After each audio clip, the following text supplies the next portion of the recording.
You are learning to speak English. आप जानते हैं कि वर्ब की 3 फॉर्म्स बनाते समय वर्ब की फर्स्ट फॉर्म के बाद डी, ईडी या आईईडी लगाकर सेकंड या थर्ड फॉर्म बनाई जाती है। ये रेगुलर पैटर्न है और इस पैटर्न को फॉलो करने वाले वर्ब्स को रेगुलर वर्ब्स बोलते हैं। लेकिन क्या आप जानते हैं कि वर्ब बी की तीनों फॉर्म्स बनाने के लिए ये रेगुलर पैटर्न नहीं फॉलो करते, यानी बी के बाद डी, ईडी या आईडी ऐड नहीं करते। ये सभी फॉर्म्स एक नया ही वर्ड होते हैं, is, am, are, was, were, been, इसलिए इसको इररेगुलर वर्ब बोलते हैं।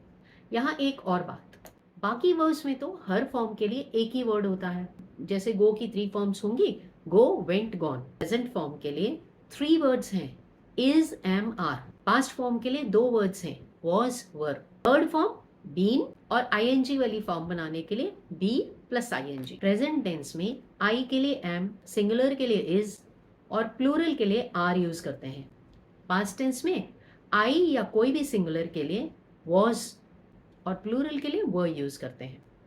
पास्ट पार्टिसिपल फॉर्म सभी के लिए एक ही वर्ड है, बीन। अब इतने सारे वेरिएशंस है तो कंफ्यूजन तो होगा ही ना। लेकिन क्या आप एक बात जानते हैं कि आपको इनको याद करने के लिए ज्यादा मेहनत नहीं करनी पड़ती। आप एक बार इनको समझते हैं, याद कर लेते हैं और उसके बाद सेंटेंसेस की स्पीकिंग प्रैक्टिस करने लगते हैं तो ये अपने आप ही याद हो जाते हैं। सिंपल से सेंटेंसेस बनाएं। गलती से भी आई आर कभी नहीं बोलते ना, या वी वॉज नहीं बोलते। Check my other videos on verb be. क्या आप जानते हैं कि वर्ब बी की थर्ड फॉर्म यानी पास्ट पार्टिसिपल फॉर्म बीन को हम कई तरह से के सेंटेंसेस या डिफरेंट आइडियाज को एक्सप्रेस करने के लिए यूज कर सकते हैं। बीन का एक यूज तब होता है जब हम पास्ट के किसी एक्सपीरियंस को या एक्शन के बारे में बताना चाहते हो। जैसे अगर किसी ने पूछा क्या आप कभी बीच पर गए हैं, यहाँ गए हो के लिए या जाना से हम have you ever gone to beach नहीं बोलेंगे, have you ever been to a beach, क्योंकि हैज गॉन होता है गया है, हैव गॉन गए हैं, जबकि बीन होता है जाकर आ गए हैं।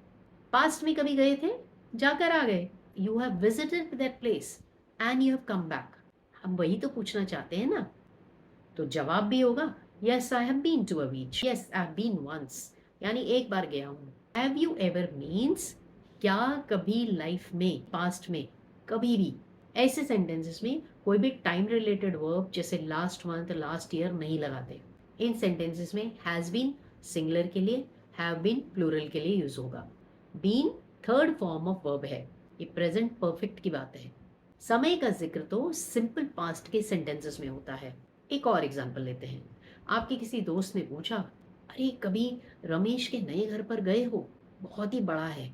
तो क्वेश्चन होगा have you ever been to Ramesh house, it's huge. या आपके दोस्त ने बोला चलो छुट्टियों में हिल स्टेशन पर चलते हैं, लेकिन आप तो पहले ही हिल स्टेशन जाके आ चुके हैं, आप चाहते हैं कि इस बार किसी बीच की ओर जाया जाए, तो आप कह सकते हैं we have already been to a hill station, let's go to a beach this time. कुछ दिन इसी तरह के सेंटेंसेस की स्पीकिंग प्रैक्टिस करें। कभी गए हो के लिए ever been, have you ever been. आप कभी गए हो, हैव यू एवर बीन, यह याद रख लें। आपको वो नर्सरी राइम याद है, pussy cat where have you been, I have been to London to see the queen. Have you ever been to London बोलना, इन लंदन नहीं।